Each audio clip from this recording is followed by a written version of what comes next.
I'm just going to go insane. Some hourcraft, you know. So I'm 16 years old and I'm turning 17 in about 2 weeks. My family, me, my mum, and my sister, used to live in a different house before our current one. My dad died about 7 years ago, and it was just us for about a year. Around sometime in 2014, though, my mum met a man, his name was N, and he became my stepdad about a year later. He has 4 kids from his previous marriage. They're W, A, J, and E. Our previous house was getting too cramped, so we all decided to build a new house that could fit all of us. The house got finished right before New Year's going into 2017. The land that we built it on used to be a farm and is basically in the middle of nowhere. Back in 2017, we only had around 2 or 3 neighbours, but now we have like 20 plus. Now, this house has always just given me a bad vibe, but the paranormal activity didn't start until around the end of May last year. I had seen a lot of videos on YouTube, specifically Sam and Colby, of people doing seances with spirits, and needless to say, I was very intrigued. I wanted to try it myself. I didn't have a Ouija board, but I did have some candles, so at around midnight on my birthday, I went down to my basement, which is pitch dark, and I lit some candles. I arranged them in a pentagram style, and I started to talk. I was asking all of the cliche questions, like, is anyone there, and are there any spirits that would like to contact me? After about 10 minutes of silence, I started to get discouraged, and I just gave up. I went to go and blow out the first candle, but was interrupted by a scooter being dropped on the floor. The floors in my basement are stained concrete floors, so this made a really loud noise. I was instantly paralyzed in fear. I couldn't move for about a minute. After a while, I chalked it up to being a coincidence, blew out the first candle, and as soon as I blew it out, the same scooter picked itself up again and fell down again. At this point, my adrenaline kicked in and I booked it for the light switch. As soon as I turned on the lights, a wave of relief washed over me. I picked up the scooter and carried it to the garage, then went to blow out the rest of the candles, but when I got back to the candles, all of them were already blown out. Quite honestly, too, I think this probably scared me the most because I know that I didn't blow those out, and I remember them being lit right before I turned on the light, which means that the wind from me getting up and running definitely didn't blow them out, and the AC wasn't on at all as well, and it still bothers me to this day. I told my friends the next day. None of them believed me, except for one, my friend Y. He dabbles in stuff like this too. He does tarot cards and does all sorts of paranormal stuff. He said too that the next time that he was at my house that he would do a ritual to find out what was in my house. And the next time something happened was on November the 2nd in 2019. This was the day a bunch of my buddies came over for a guys' night. Since my house was supposedly haunted, my friend, L, brought a Ouija board too. Unfortunately, I couldn't make it to the guys' night to do the ritual, but that morning when I was cleaning up in the basement, which is where the party was going to be, I heard a commotion from upstairs. I was home alone though, but I didn't think too much of it, since my cats like to chase each other a lot, and I hadn't had any paranormal activity for a long time at this point. But when I got back upstairs, I noticed that one of my blankets from my room was now in the hallway. This actually scared me a bit, and as I approached my room with a kitchen knife, I noticed a sudden drop in temperature. The thermostat said it was 68 degrees Fahrenheit, but it honestly felt like it was about 30. I thought that somebody had broken in my window and I just left it open or something, but I was dead wrong. I turned the corner to find my door closed, which was odd since I never shut my door unless I'm sleeping. I opened my door though, and it looks like just a bomb has gone off in it. Almost everything in the room is overturned, and it looked as if somebody had broken in. My lamp was on the ground, my pillows and blankets were scattered randomly, my computer monitors were laying down on my desk. Thankfully, my bookshelf was tied to my wall, which most likely saved my TV in the end. I wasn't nearly as scared though until I noticed that my window was completely untouched and remained locked too. Then I noticed that none of my stuff was actually stolen, and there was a rotten stench that had not been there before. I searched the entire house for an intruder, but came up with nothing in the end. There was no way that someone could have broken into my house, because they just wouldn't have had enough time to get out without me finding them. The time between when I heard the noise and when I walked upstairs was only a mere 90 seconds. Nothing in the house had been stolen, and only my room had been wrecked. The smell soon disappeared before my parents got home, and they didn't believe me when I told them. My friends believed me because I showed them a picture I took with my phone. $20 דולק? Later that night, after באמת? hours of playing אז around, למה יוטיוב לא decided to אומר play לי the עליו? Ouija board in the end too. I can't remember what time it was exactly, but זה פאבליק? I'm pretty sure it was around 3 in the זה morning. אשכרה, רק All כשנכנס of us, except for לפאקינג two of ערוץ us, שלך ראיתי את gathered זה. around the Ouija board. Since there were so many of us as well, only around 4 of us could play at a time, and the rest had to just watch. While we were playing, a tennis ball got tossed at us in the direction of the 2 friends that weren't playing. We asked them to stop, but Okay. we were chilled by their answers. One of them was actually asleep and got What? woken up when we asked him to stop, and the other איך אכלת בן was מהשרת של scrolling on his עצמך? phone and literally had no idea what we were talking about. אה, We eventually got into a conversation, though, with an active spirit that called himself QT. He said that he died in 2013 and knew one of us there. Everybody was confused, though, since nobody there knew anyone who had died in 2013. Well, except for me. My dad died in 2013. אז רגע, בעצם, אם זה שרת I הארדקור, remember that I read somewhere on the אז internet מה שקורה זה after שהדאטה של somebody הדמות שלך dies, נדפקת? this spirit can become confused and can have sort of semi-amnesia. We started asking him more personal questions, but he kept on focusing on me. He said that he was my dad. This made me stop playing immediately, so we said goodbye to the board and we put it up. That basically just sort of killed the mood for the rest of the night too. Well, we all decided to go to sleep though, since one of our friends was סרבר sick. אאוט אוף מה? Nobody felt like doing anything else. Ah. Everybody else fell asleep with ease, but איך that זה אאוט night אוף? טוב, I just couldn't סבבה. sleep. כן. I couldn't stop thinking about that spirit and if it actually Okay. was my dad שברת... trying to contact me. או, I realized that it was probably just a spirit that was feeding off my emotions. As I was dozing off, I hear a sound too that honestly made my stomach sink like a bag of bricks. It was the sound of a tennis ball being tossed at me. Each time it hit the floor, my stomach pulsed and it echoed in my ears. It slowly made its way towards me and came to a halt as it hit my leg. I was paralyzed in fear. Every part of me was telling me to get up and run out the door and run as far as I could, but I just couldn't. I could move my toes and fingers, but nothing else was budging. I forced myself to go to sleep in the end, which was difficult. I asked everyone in the morning, and my friend sleeping next to me said that he had heard it too, but he just thought it was one of my other friends pulling a prank on us.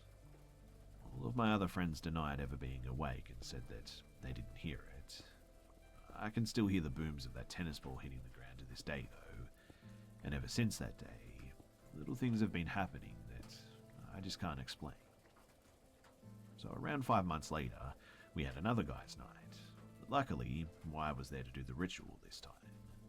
After a couple of hours of recording a guys' night EP, we decided to goof off until it was about 3 in the morning again. Most of our friends are not believers, and I completely understand their reasoning, and no shame on them at all. But when 3 a.m. rolled around, me, Y, and a couple of my friends gathered around the Ouija board. Y cut out a piece of paper that looked like, sort of like a doll, I guess, while I poured salt around the board. He then said that there was one more ingredient. תן לו לנצל הרגע את הפאקינג צ'אנק. We were all shocked when he started looking around for a knife too, and we tried to stop him, but Very he nice. was just too quick. He grabbed a pencil and slightly cut his wrist. He squeezed out כן, some blood onto the אין salt, דיליי בסטרים then כמעט. started to whisper some sort of chant while putting his head down on the board. Me and my friends were really just frozen and sort of freaking out. But we'd never seen him do something like this, and nothing he ever did indicated that he was ever interested in this sort of thing. But he said that he had done this a million times apparently, and to relax. אוי, ג'יז.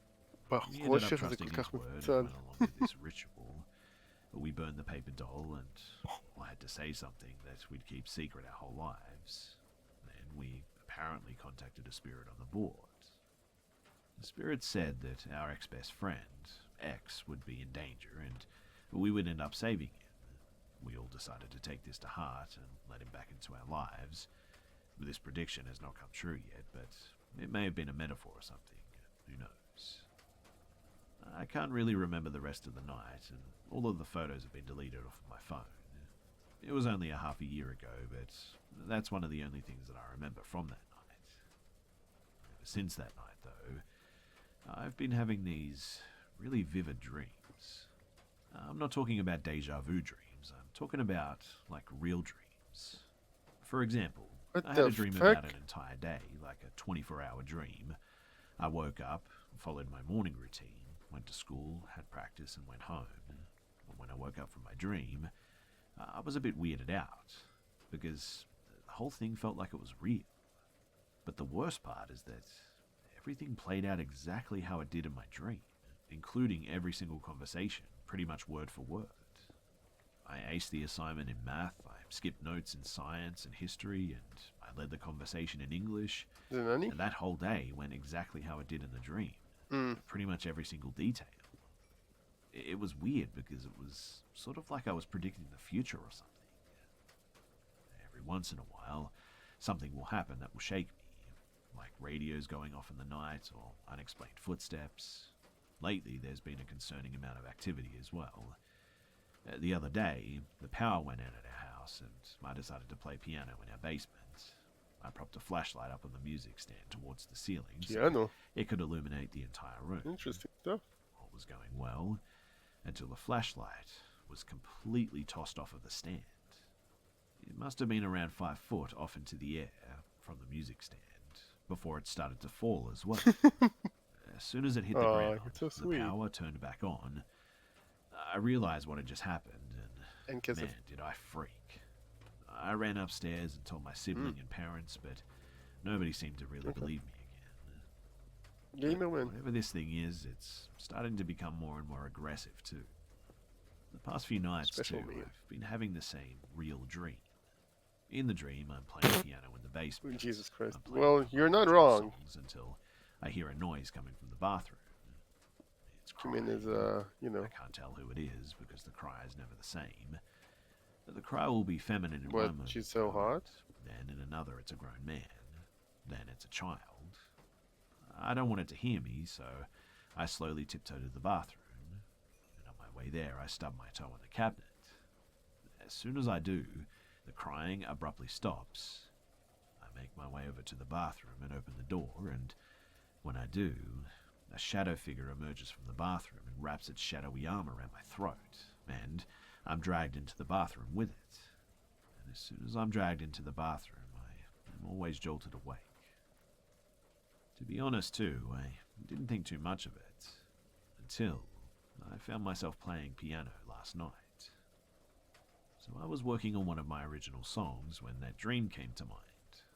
I remember everything vividly, and then I heard a horrifying sound. I heard that same crying coming from the bathroom. Adrenaline rushed through my body, and my stomach sank as I came to the realization that I was reliving my dream again. dick. I got up and I grabbed the guitar that was right next to the piano. I knew it Everyone couldn't be loves my dick. siblings because I could hear all of them walking upstairs. I made sure not to stub my toe like I did in my dream, and I stopped in front of the door. So, It took all the strength in my body to wrap my hand What around the- that what handle. about- The crying continued to wail out through the basement until I turned that knob. It almost seemed as if the door handle was a switch or something too, because the moment that I turned the handle, the crying stopped. I gathered all of the courage left in my body and I swung open that door. I clutched onto the guitar and prepared to swing at the figure when I realized that there was nothing in that bathroom. I quickly turned on the lights and I searched the bathroom, but it was empty. A wave of relief hit me once again, and I just slumped over against the wall. I didn't have any energy left in my body, and I was sweating like I just run a 5K marathon. I just sat there in that bathroom for about 10 minutes, and then I got up and left. I came upstairs and found my siblings watching a movie that they had just started, so I sat with them and I watched the movies because I just didn't want to be alone. I stayed with them until the movie was done, and at that point, I had gathered enough courage to be on my own. I said goodnight, and eventually I went to bed. It was only 12 or 12:30, Guten Nachten. but to be honest, I didn't care. I was exhausted, and the entity or entities in this house are definitely becoming more active. My sister seems to think that this whole thing is in my mind playing tricks on me, but I don't know. I think that I know the truth. I don't know how my house is haunted since we built it ourselves, but it is. Maybe the land is cursed or something, or maybe it's the Ouija It's boards, haunted, but though you built I it. don't really want to find out anymore. I'm about to be a senior in high school, and after I graduate, I'm going to try and get out of here as fast as I can. When all of this started, I was excited to have ghosts and spirits in my house. I mean, I was really curious, and I wanted to know more and see more. Now, I just dread this house. It doesn't help, too, that I'm forced to be in this house at all times due to the quarantine at the moment. I just want away from this whole ordeal.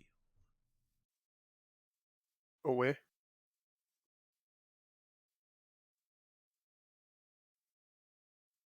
Do you know that way? This is technically my mother's story, Teach her the way. although I'm also in Oh, it. the wing. So when I was 4 months old in 1994, my mum and dad had been having some money issues, and as a result, he would often work late. One late Wednesday night, around 9 p.m., there was a knock on the door, and my mum put me down in the living room and went to see if it was Dad. מזל גובה who הזה forgot של his ההרים באמת. keys. She opened the door without looking properly, and a man was standing on the doorstep. He smiled Oh at my her and god. asked if he could use our phone as his car had broken down. Flustered, she said yes and walked backwards a little to let him get the telephone that lived on the hall table. However, he didn't stop at the table and he kept walking up the hall towards her. She asked him what he wanted, pointing at the phone, saying it was right there, and said that her husband was getting out of the shower. And this is where it starts getting really creepy. So he stopped walking, cocked his head to one side, said that he didn't hear the shower running, and then gave her a really big smile. He added that he thought it was just her home right now, wasn't it? Mum said at this point that all she could think about was trying to make it to me, maybe dropping me out of the window, trying to get us into the bathroom that had a lock in it, praying to any god or gods that were listening that Dad would pull up in the driveway, just anything. And then she heard a growl. Mum had been out getting the washing in from the outside laundry before she'd gone in to check on me in And the living growl, room and okay. had left the back door open a crack. And our Doberman, Pride, had gotten in the house and had walked out of the kitchen into the hallway between Mum and this man. She started growling and showing all her teeth, and Mum told him to get out now, before she set the dog on him. Apparently, he freaked out and backed out of the house before taking off down the street. Dad got home about 20 minutes later. Felt like an eternity, according to Mum. The man was never caught, and we never saw him again. And I really hope that I never do, even though I wouldn't know him if I saw him. Pride lived till she was 13 and was the most spoiled dog ever after that. I really don't know what would have happened to Mum or me without her. Mum. Mummy. Mama.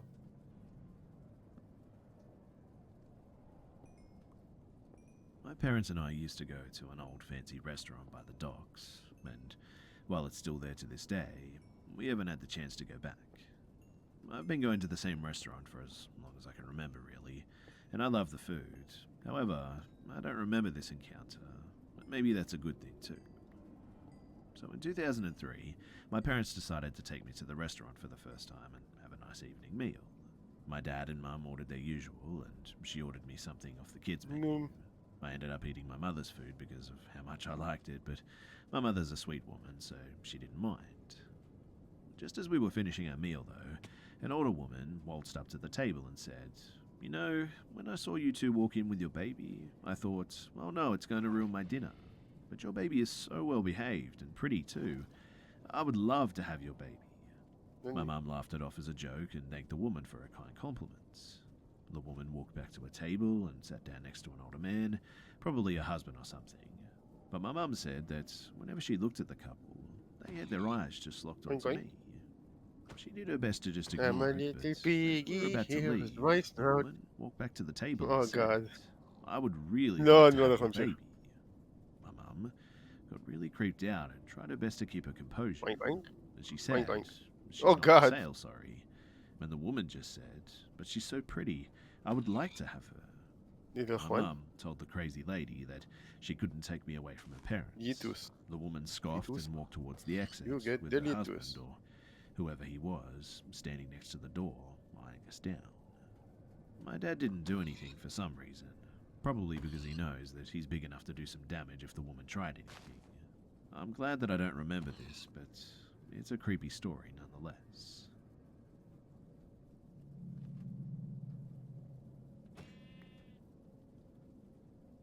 This happened about a year ago.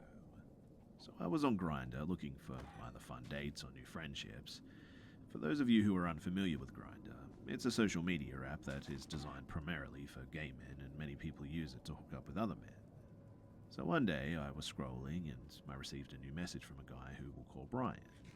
I took a look at some of his profile pictures, read his bio, and decided that I was interested in him. We started messaging back and forth, and he seemed to be really kind, a charismatic guy who really knew how to hold a conversation, something that is very hard to come by on that app. A few days went by, and we eventually exchanged numbers, and he seemed nice enough, and I wanted to see if he was as great in person as Give he me was your over number. text Okay. message. Repeat. So I asked Okay. him if he wanted to go on a date with me, Dick out. and he very happily agreed. So I scheduled a date with him, and the plan was that I was Yes. going to drive to his place and pick him up, and we'd grab some lattes at my favorite local coffee shop, and it was around 6 p.m. I sent him a text message to tell him that I was leaving my house, to which he responded with a quaint, "I can't wait to meet you." I smiled at his supposed kindness, and then in the middle of driving to his I can't house, wait to meet received you a phone call from him, with so my meat. I picked up, and the conversation went mostly as follows. "Hey Brian, what's up? Hey, What are you quick doing? change of plans. Climbing? I'm sorry to do this, but I'm feeling tired and I'd rather not go out. Would you be באמת? okay with just staying at my place? We can watch some אני shows דווקא and order זוכר some איירון takeouts." גולם. I mean, that's not what I really had in mind. לא, I'd כאילו, really ליטרלי like to go out בסייבים and do שלנו, things on the לא first שעצרת. date. Don't be such a buzzkill. Just come over. I won't show you a bad time. Trust me. As he spoke on the phone, I just got a really strange feeling in my gut. Like something was wrong about how he talked to me. Before I met him, I imagined his voice and inflections to sound a lot more light-hearted because Uh-oh. the way that he texted was very למה אתה מרביץ whimsical and בפעמון? fun. But over the phone, he talked as if he was kind of in a bit of a hurry, perhaps slightly frantic. However, despite my gut feeling, I decided that I should accept his offer. Maybe he was just tired or stressed or nervous from the workday or something. I pulled into his driveway and he greeted me at his door.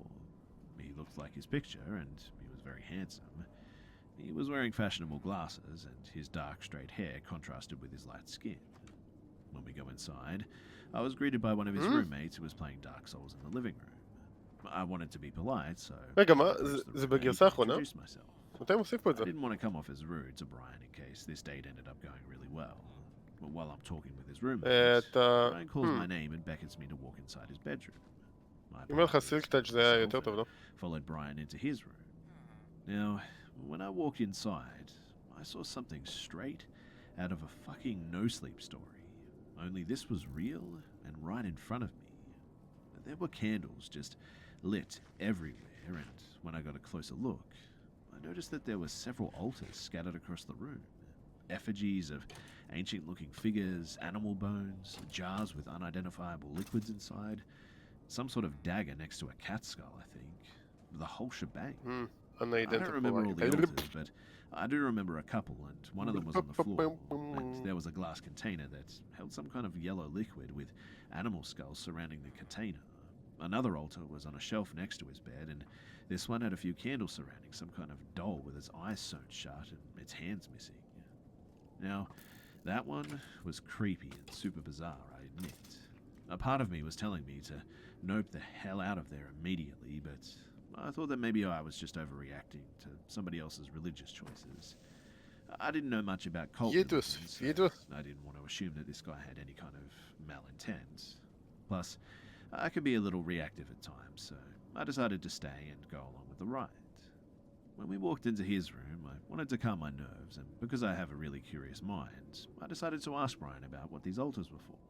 He told me that he'd tell me about them later, which was a weird response, but again, I just kind of brushed it off my shoulders, thinking that he might just be a bit eccentric.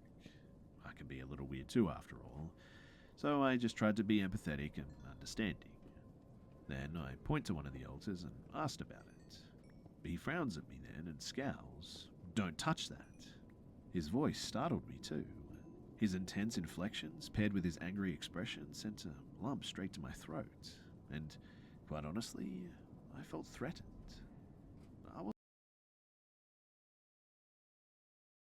Why did she feel threatened?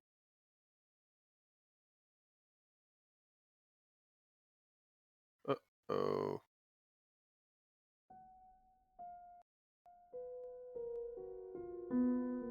No good.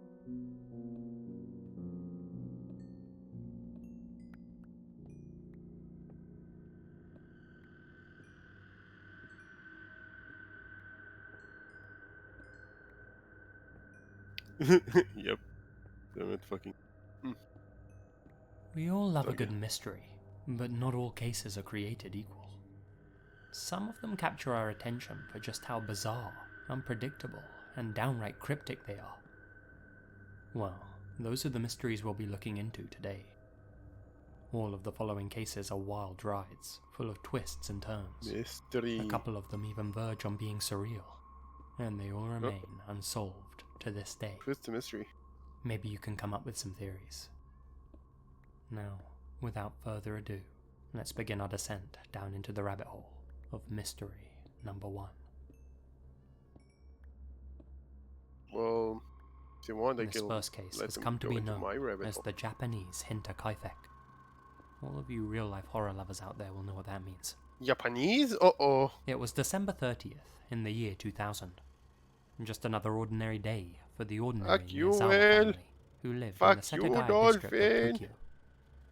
The father, Mikio, worked for a consulting firm. The mother, Yasuko, was a teacher.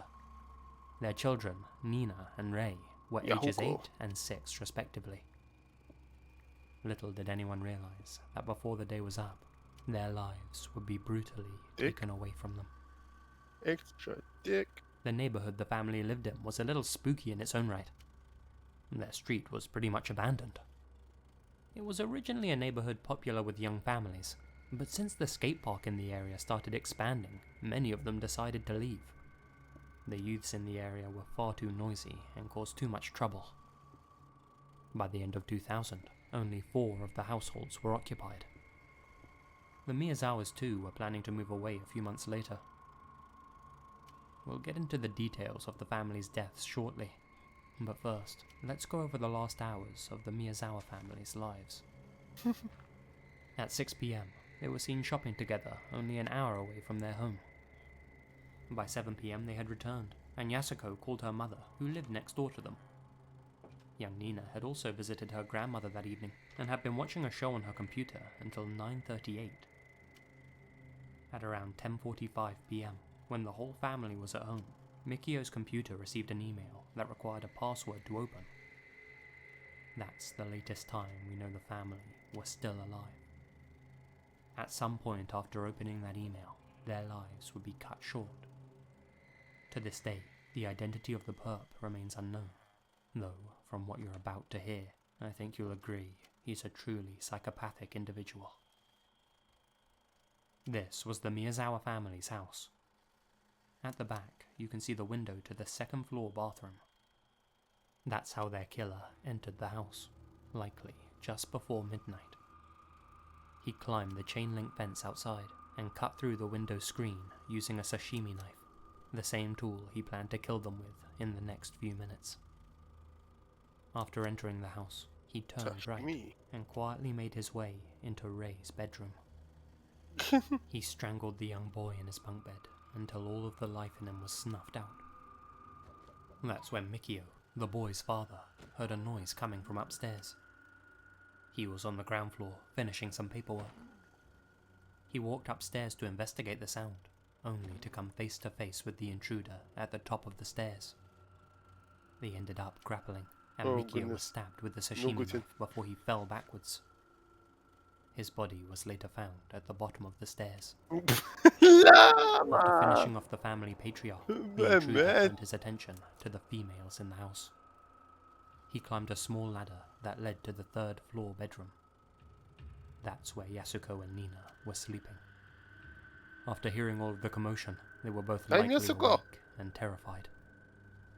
The killer attacked them, but he had broken his sashimi knife while fighting with Mikio. No, the As such, he couldn't finish the job, at least Wow. not in the way he wanted to. So, he casually climbed back down the ladder and went into the family kitchen to grab a new blade. While he did this, Yasuko and Nina tended to their wounds. The family's first aid box was later found beside their remains.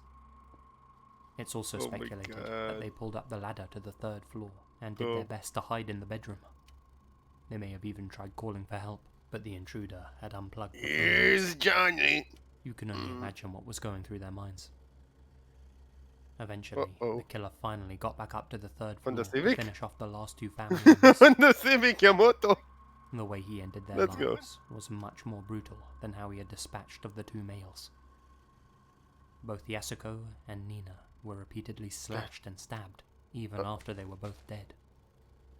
Because of this, psychologists think that it's likely the perp has a problem with women. At some point during his rampage, the intruder himself was also injured. His blood was found on bandages at the scene.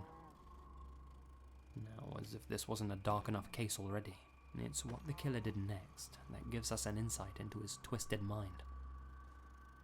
After he had finished off the Really? family, rather than leave the house, he instead made himself at home. After examining the scene, investigators learned that, Oh, just likely make after yourself at bandaging home. himself, Everything is the fine. intruder went to the kitchen and helped himself to what was in the fridge. He had some melon, drank some barley tea, and ate several ice cream cups. He wandered around the house while doing so, tossing like my wrappers in hair. various bins around the house. He then went down into Mikio's study and got comfy in his chair, before logging onto the family computer, probably still with an ice There cream they spoon dies. hanging No from his need. mouth. At 1:18 a.m., the man browsed the internet and even tried to book tickets to see a theatre show. You want some bones? He then proceeded to rifle through the family's documents and information, spreading credit cards, driver's licenses, receipts, and banknotes out on a table. Strangely, he took piles of documents and other items from various parts of the house and threw them in the family's bathtub. Some bizarre, symbolic gesture perhaps. Most brashly, he then used their toilet and didn't flush the chain. He even took a nap on the couch in the living room. By the next morning, he was still in the house. We know this because he again used the family computer at 10:05 a.m. His fingerprints were also found on the mouse. Computer. After he finished, Narrator he tore out the narrates computer's all. power cable. Narrator, What the narrator, fuck? narrator, He finally off. left the scene. The only thing he took with him was an old sweatshirt. Interestingly, before leaving, the suspect left behind several items at the house. At some point in the early hours, he'd changed his clothes and This left is his cool. outfit neatly folded for the authorities to find. This included sneakers in Korean sizing, a down jacket, Vector Authority? a hat, a handkerchief, a hip bag, winter gloves, and a scarf. From this, they learned that he was 5'7", and from the DNA evidence he left behind, they were able to work out his genetic makeup. Whoever he was half Southern European and half East Asian. They were also able to identify the cologne he was wearing, Drakkar Noir by Guy Laroche, a popular brand amongst skateboarders. It seemed like the perp wasn't concerned about being caught at all. Either that, or he simply felt untouchable. Now you'd have thought with all of this evidence he left behind, the cops would have had him in cuffs in no time, especially in Japan, where around 96% of all homicides are solved. But no. To this day, his identity remains unknown. Now here's the most bizarre part of the mystery so far, and the part that's led many down a rabbit hole. Inside the hip bag he left at the scene, trace amounts of sand were found. Of course, like anything, sand can be analysed. Strangely, this sand had come from America. California to be specific. And not just anywhere in California. It had come from Edwards Air Force Base. That's the part that throws a lot of people. What had the killer been doing at an American Air Force base? If he'd been in the army, it would have flagged up on his DNA test, Second but dick. there were no matches for the man at all. His fingerprints weren't on record either. Perhaps the man was a traveller, and that would explain the shoes from Korea and the sand from America. But then again, foreign nationals are always fingerprinted when they enter Japan, so surely that would have flagged up if that were the case. On December 31st, 6 hours after the family's bodies were found by Yasuko's mother next door, a man was treated for a slice he had in his hand at Tobuniko Station, 75 miles from where the Miyazawa family lived. The cut was so deep you could see bone. After treatment, the man left without giving his name or an explanation for his injury, and was never seen or heard from again. Today, 20 years later, the authorities are no closer to finding that man than they were back then. Nice. Uh-oh. Oh my god, הקריפר הזה היה קרוב. It's rare, but sometimes know. when I'm researching mysteries for these videos, I come across certain baffling cases that don't seem to make any rational sense whatsoever. Once I'm finished researching them, I'm left איך with הגעת more למצב שאתה questions זורק than את הנשק answers. ואתה מה אני? אתה אפה. Well, this is an example of such a case. The last days of Blair Adams. Blair Adams was a time. Canadian man found dead in a dark Tennessee parking lot under mysterious circumstances. His slaying remains unsolved. Investigators אני זז have been לכמה able to דקות piece לארוחת together ערב. his suspicious and confusing activity during the last few days of his life. איפה אני? אם זה מיינקראפט. Here's the אני scoop. אצטרף לך כשתחזור. July 7th, 1996. 31-year-old Blair Adams, a resident of Surrey, British Columbia, went to his local bank, withdrew all of his savings, and emptied his safety deposit box of all of its cash, jewelry, gold, and platinum. He then attempted to enter the United States via ferry from Victoria into Seattle. He was denied entry due to the large amount of cash that he was carrying. The border guards suspected that he was up to something dodgy. Not to mention, they also found out that he had a record littered with assault charges and illicit substance offences. On July 9th, he was again caught by officers trying to enter the USA, this time on foot at the Pacific Highway border crossing. Strangely, his legs and arms were covered in scratches. The officers stopped him because Adams matched the description of a man suspected of an automobile theft. Despite the stolen vehicle being found abandoned nearby, Adams denied any involvement, and, due to lack of evidence, was allowed to walk free, just not in the direction of the States. Foiled again. The next day, on July 10th, Adams rented a car, a Nissan Altima, and was finally able to cross the border into the US. He made his way to Seattle and went straight to the airport, where he purchased a ticket to Frankfurt, Germany.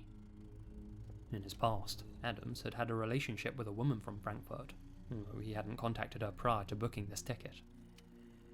What his plans were in Germany remain unclear, but whatever the case, Adams didn't end up catching the flight to Frankfurt. Instead, he changed his plans and traded his flight in for a new one-way ticket to Washington, D.C. He arrived in Washington, D.C. early in the morning and rented yet another car, this time a Toyota Camry. While driving down US Route 250, he backed his car into another motorist's vehicle. The driver of this car later told detectives that Adams seemed nice, but was in a hurry. Later that evening, Adams would finally end up in the city where he'd meet his untimely end, namely Knoxville, Tennessee, 500 miles away from where he started in Washington, D.C. The first sighting of Adams in Knoxville came at a gas station where he encountered Gerald Sapp, an interstate repair service driver. It was a strange encounter to say the least. Adams told Sapp that he was having trouble getting into his vehicle, said that his key wasn't working. Sapp quickly realized that the key Adams was trying to open his Toyota Camry with was wrong.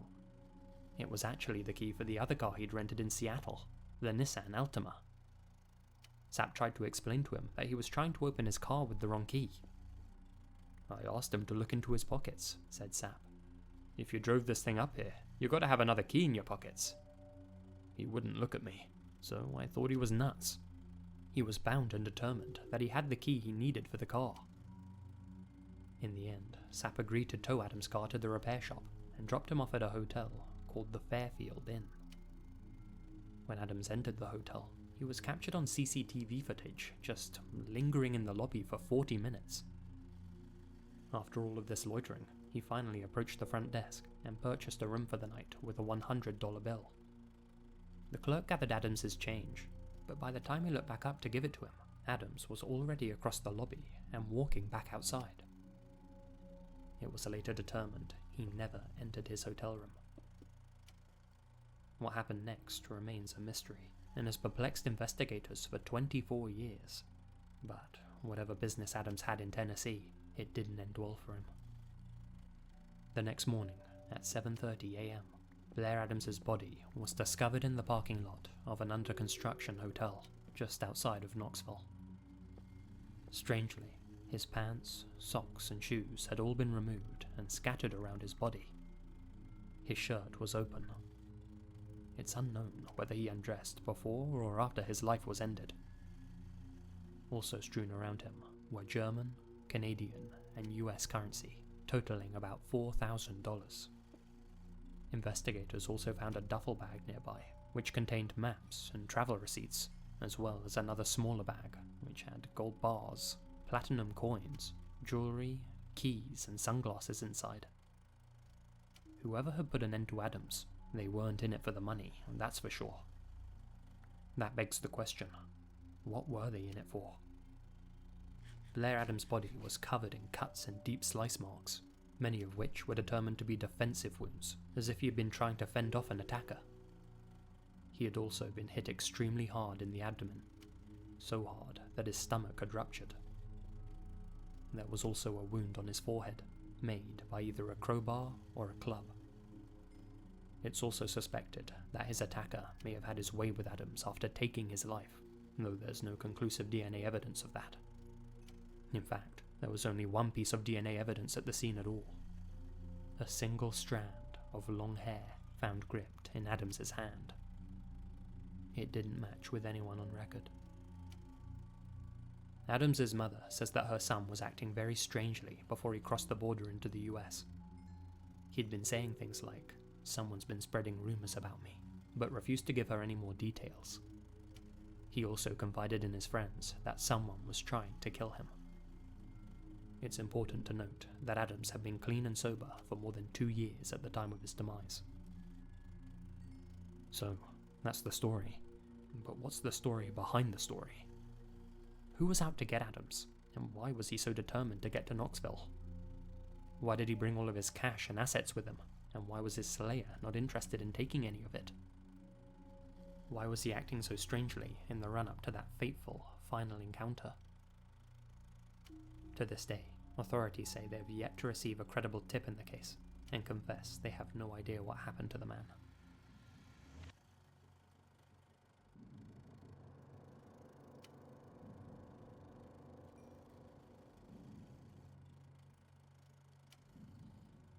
The disappearance of Diane Louise Augert is a case filled to the brim with eerie clues, and certainly a case that'll leave you scratching your head and searching for answers after you hear about it. Let's dive in. At the time of her disappearance, Diane was 40 years old and living in Odessa, Florida. She had 3 children and was a stay-at-home mum through the 70s and the early 80s. It was in the 1980s that she was diagnosed as bipolar, and according to those that knew her well, she was far from consistent when it came to taking her medication.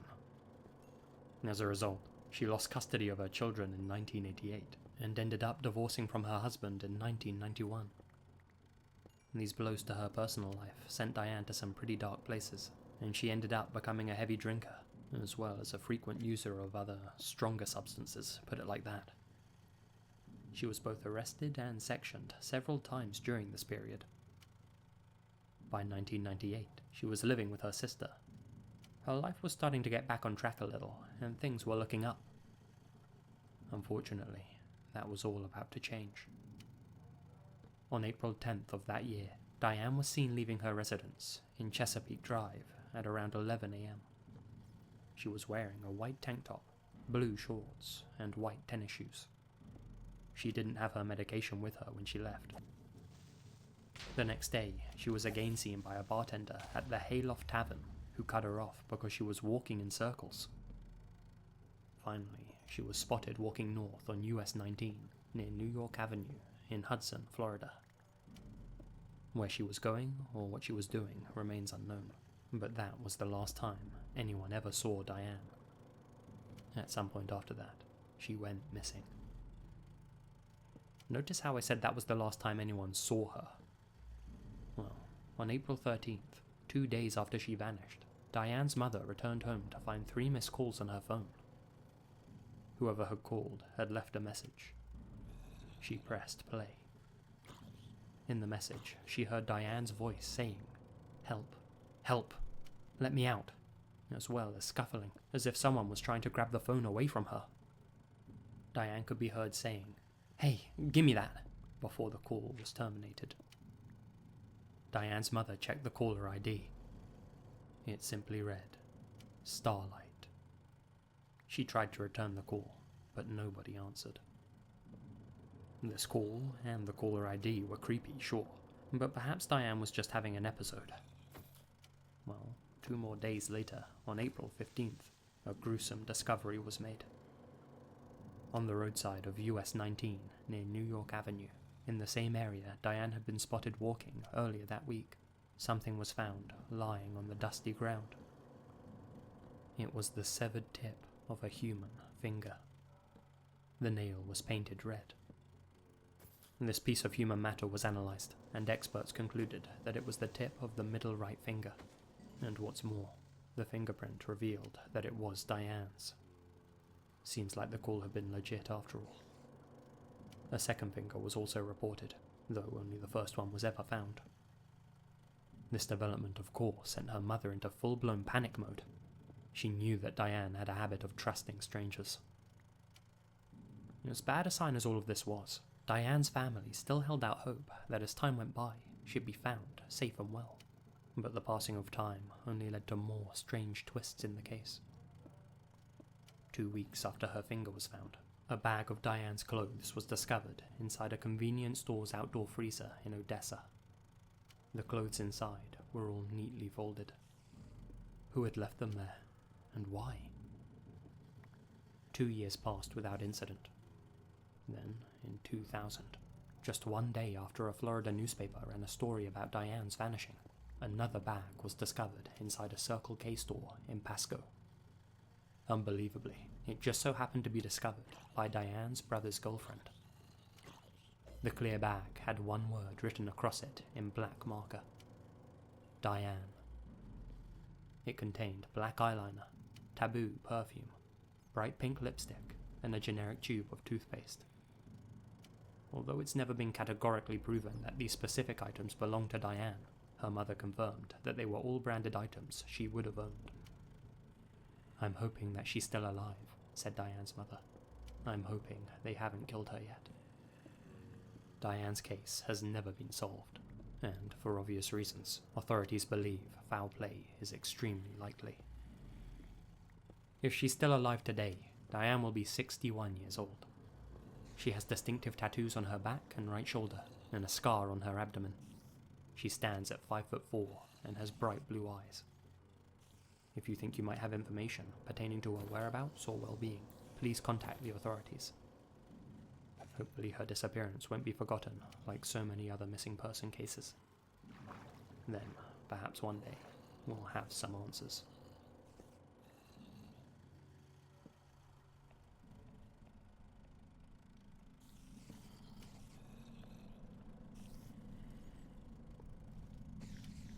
You've probably never heard of Circleville. It's a small town in Ohio, 25 miles south of Columbus. It's a quiet place that rarely attracts any attention. It's also the setting of a truly strange set of incidents that took place in 1976. The main players? Ron Gillespie, his wife, Mary, Paul Fresher, and a mysterious individual who would come to be known as the Circleville Writer. It all started when Mary, a bus driver from one of the local schools, received a letter in the mail. It was addressed to her specifically. It said, "I know you're having an affair with the school superintendent. It had better stop. I know where you live. I've been observing your house and know you have children. This is no joke. Please take it serious." The letter was postmarked Columbus, Ohio. There was no return address or signature, no clues as to who had sent it. Not sure what to make of it, Mary simply chose to ignore this letter. Then, 1 week later, she received another with a similar threatening tone. Mary told no one about the letters she was receiving. No one, that is, until her husband Ron was also sent one. The letter told him that his wife was having an affair, and that if he didn't stop it, his life would be in grave danger. Yeah, someone was threatening his life for his wife's supposed affair. Not exactly the kind of letter you want to read over breakfast. Well, Mary denied the alleged affair, assuring her husband that he was the only man for her. As such, Ron too chose to ignore the letters. Not long after, Ron received a second letter. "You've had 2 weeks and done nothing. Make her admit the truth and inform the school board. If not, I will broadcast it on posters, signs, and billboards until the truth comes out." Mary and Ron were getting scared now. Ultimately, the couple decided to confide in the 3 people closest to them: Ron's sister, her husband, Paul Fresher, and Paul's sister. Mary thought she had an idea about who was behind the whole thing, and the group as a whole decided to start sending letters back to that person, ordering them to stop their harassment. Well, this tactic seemed to work at first. The ominous letters stopped arriving. Then, one evening, on August 19th, 1977, while at home with the kids, Ron received a fateful call. Nobody knows exactly what was said in the call, or even who was on the other end of the line, but Ron knew. After he hung up the phone, Ron was angry, upset, and in a hurry. He said to his children, "I'm going to confront the letter writer. He said he's watching our house right now." Ron grabbed his pistol, rushed outside, got into his pickup truck, and sped off to where he thought the writer was. Minutes later, Ron was found dead behind the wheel of his vehicle. His truck had crashed into a tree. He had perished on impact. The weirdest part? He had fired off a round from his car before it crashed. To this day, nobody knows who he was firing at, or even exactly where he took the shot. Now obviously, foul play was originally suspected, but Ron's demise was later ruled as an accident by the sheriff. According to him, Ron had been drinking, and was 1.5 times over the legal driving limit when he fatally crashed his vehicle. That didn't make much sense to anyone, seeing how Ron rarely ever drank, and his family, who had just seen him minutes before his supposed accident, said that he hadn't had a drink all day. Soon, many people in the Circleville community also started receiving anonymous letters, accusing the sheriff of a cover-up. So, at this point, we have a lot of questions to ask. Was Ron's untimely fate really an accident? Who had he fired the shot at? Why would the sheriff try and cover up the truth? And who was sending these letters accusing him of a cover-up anyway? Surely, if the Circleville writer was responsible for Ron's death, he'd be more than happy for the truth to be concealed, wouldn't he? Was there perhaps more than one letter writer? Well, brace yourselves. It only gets weirder and darker from here. After Ron had sadly perished, his wife Mary continued to receive letters from the writer. That's when Mary's resolve finally broke. She came clean to everyone, admitting that she and the school superintendent were indeed having an affair, but claimed that it started after she started receiving the letters. I'm not sure anyone's buying that, but let's roll with it for now. Mary kept her job bus driving for the school, and even though it was too late to save her husband's life, she hoped that now she had admitted the truth, maybe, just maybe, the torment would stop. Of course, things only got worse. Somebody started putting up signs all along her bus route. Signs with threatening messages for all of the community to see. Upon seeing one of those signs one day, Mary became enraged and went to tear it down. Much to her surprise, the sign was booby-trapped. There was a small pistol inside a box with a wire attached to the trigger. It was designed so that when she pulled the sign down, it would shoot her. Luckily, because of the angle Mary tore it down from, it didn't go off. Investigators examined the side of the weapon. Someone had tried to rub off the serial number on the side, but they hadn't done a good enough job.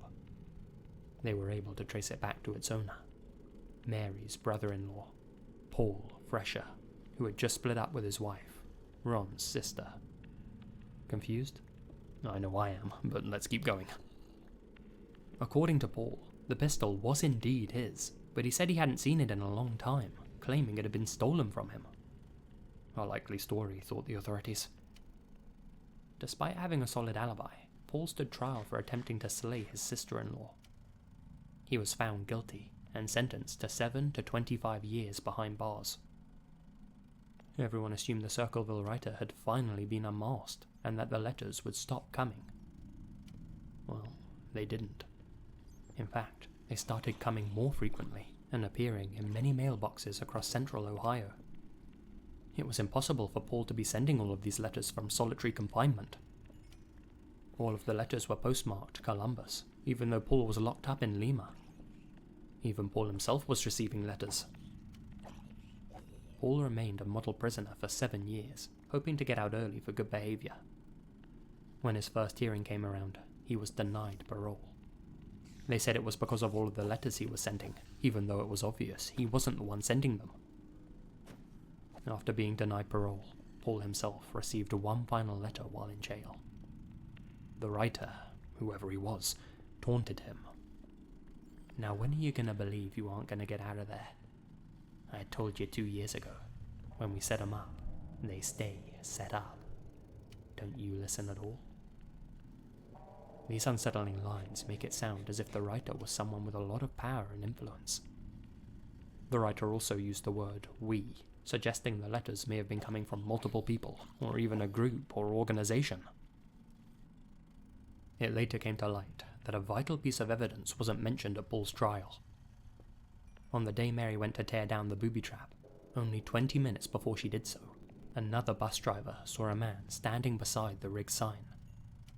A yellow El Camino, likely the man's car, was parked nearby. When he saw the driver's bus approaching, he turned around to hide his face. His description doesn't match that of Paul Fresher. There was never any attempt to follow up on that lead. Eventually, the letters finally stopped, and Paul was granted parole after serving 10 years of his sentence. He maintained his innocence all the way up until he passed away in 2012. Some of you will certainly remember the popular TV show Unsolved Mysteries. It had a variety of different faces hosting the show over the years, but the core premise remained the same. They'd do deep dives into some of the most interesting unanswered mysteries the world had to offer. Name says it all, really. Well, back in 1993, when Robert Stack was hosting the show, they planned to do a segment on the Circleville writer case. Before the segment aired, the Unsolved Mysteries team received a threatening postcard in the mail. It read, "Forget Circleville, Ohio. If you come to Ohio, you El Sickos will pay." Signed, the Circleville writer. Whoever the writer was, he was, and perhaps is, still out there. Despite the ominous warning, the station went ahead and aired the episode. It resulted in no new leads, and the identity of the Circleville writer remains unknown.